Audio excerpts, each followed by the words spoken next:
Olá pessoal, mais uma videoaula, agora falando sobre orelha, a anatomia da orelha e suas aplicações cirúrgicas. Obviamente, não só a gente vai falar sobre a estrutura, nomenclatura relacionada a todo o sistema de audição, como a gente vai explicar também as relações topográficas de importância que no acesso cirúrgico acabam tendo uma relação de risco, né, podendo gerar diversas interferências em outras regiões e outros órgãos adjacentes.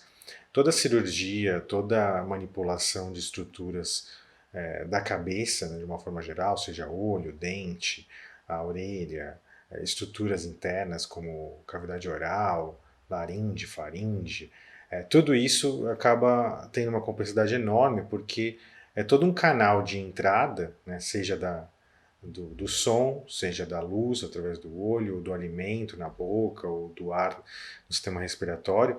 E todas essas passagens, essas comunicações, essas interrelações vão gerar efeitos sistêmicos, né, que acaba tendo uma importância no universo cirúrgico e principalmente no estudo anatômico. Então a gente vai conversar um pouco disso, vai mostrar relações que geram iatrogenias cirúrgicas, por exemplo, que é o grande desafio das cirurgias no sistema auditivo. E vamos também ajudar, né, no entendimento das tomadas de decisões, de quanto a gente pode intervir e o quanto isso vai arriscar, de certa forma, a função relacionada ao órgão. Então vamos começar, primeiro vendo as aplicações diretas, né, que a gente tem com relação às cirurgias da orelha. A gente tem diversas opções. Aqui a gente tem uma lista de cirurgias possíveis de serem realizadas através do conhecimento adquirido da anatomia e da técnica abordada. Então a gente consegue, entendendo os limites e as relações, fazer a correção do autohematoma, que é na verdade um acúmulo de sangue no espaço entre a pele e a cartilagem auricular. Então, como é um espaço restrito, né, a cartilagem tem uma certa rigidez, quando tem um extravasamento, uma lesão vascular, esse sangue não tem para onde expandir, ele acaba não conseguindo ser drenado pela compressão da cartilagem e fica com uma orelha aumentadíssima. Normalmente, esse autohematoma ele é fruto de um movimento exacerbado da orelha, então o animal começa a bater a cabeça, ele roda a cabeça e bate as orelhas contra o crânio ou contra outra orelha, e isso por si só, quando gera essa batida, gera uma lesão vascular arterial e começa a ter um extravasamento de sangue. Ele é autolimitante, porém ele não cessa, ele não é absorvido, né? Ele acumula, para de sangrar pela pressão que se iguala, né? Se equaliza a pressão da própria artéria, e aquele conteúdo fica lá, né, incomodando o animal, inclusive. Então precisa ser retirado. Quando faz a drenagem, há toda uma dificuldade depois, porque quando faz a drenagem diminui a pressão do hematoma e volta a ter a pressão da artéria sendo maior. Então começa novamente o ciclo e extravasa novamente o sangue. Então tem que ter todo um sistema de compressão para isso. O conhecimento anatômico vai ajudar a entender o surgimento do autohematoma e os riscos que a gente tem na manobra de correção com relação à própria artéria e à própria veia que estão ali interligadas. E o objetivo final também não é só drenar o autohematoma, é manter a anatomia da orelha estável, a orelha em pé, se for o caso de uma raça que tem esse padrão. Então há também uma preocupação estética com relação a esse princípio. E vocês vão ver que mesmo nessa cirurgia, que talvez é a mais simples, ela de todas, né, em termos de invasão, a gente acaba trabalhando só na parte externa da orelha, na aurícula, ainda assim existe uma relação de causa, onde às vezes uma otite, uma inflamação da orelha por si só, gera um incômodo no animal que faz ele começar a balançar a tal cabeça e bater a orelha. Então dificilmente o autohematoma ele surge sozinho, ele na verdade é uma consequência às vezes de uma otite maltratada ou negligenciada, que acaba gerando esse movimento compulsivo do animal de bater a orelha. A outra cirurgia possível é a ressecção lateral do conduto auditivo. Nesse caso, a gente tem uma cirurgia quase que com aplicação clínica, porque a gente vai trabalhar, na verdade, ajudando a terapêutica clínica quando ela tem algum grau de insucesso. Então, se você está lá, é convocado por um clínico que precisa fazer uma manutenção dessa orelha, então ele precisa cessar uma otite crônica que não está conseguindo solução medicamentosa, e às vezes o próprio medicamento, para poder chegar no ponto de infecção, ele depende de uma via própria para isso.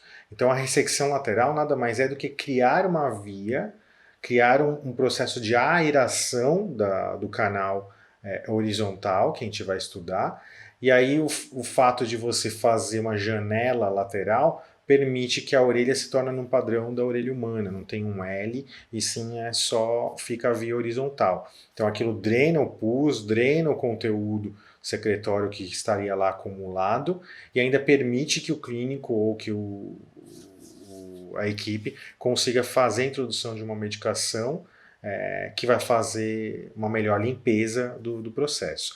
Depois de corrigir essa otite, a orelha se mantém aerada, então dificilmente vai criar um meio de cultura favorável, então a recidiva tende a ser zero. Então é uma cirurgia muito importante e acaba sendo uma solução, às vezes, de uma grande novela, né? Um animal que está lá tratando, às vezes, até há meses, anos, e não consegue uma solução, e a cirurgia acaba sendo pontual em cerca de 7 a 15 dias depois do processo cirúrgico. Às vezes o animal tem já uma alta do processo que vinha sendo tratado. Então é uma cirurgia muito útil de se aprender, e obviamente a falta do conhecimento anatômico geraria um risco desnecessário.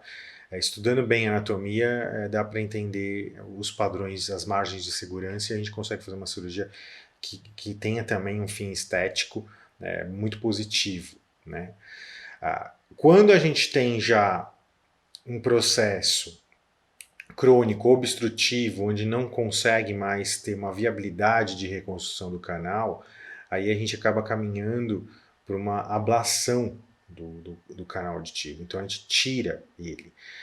Não a orelha externa, no caso a parte visível, a gente, dentro do conceito de orelha externa que a gente vai estudar, uma parte dela dos canais vertical e parte do horizontal é retirado. E fica só a aurícula, a pina, projetada, então esteticamente também fica viável, e o animal continua com possibilidade de escutar, porque ele tem ainda as estruturas internas da orelha média interna preservadas.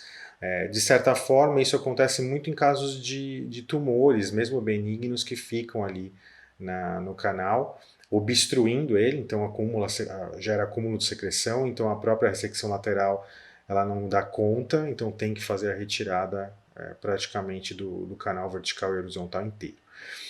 Se a invasão dessa massa tumoral, ou mesmo da cronicidade da otite, que gera calcificações, invade a orelha média, invade a abertura da orelha média, que é o meato acústico, aí já acaba sobrando só a ablação total. Então a gente tem as duas ablações, a parcial e a total, para serem feitas.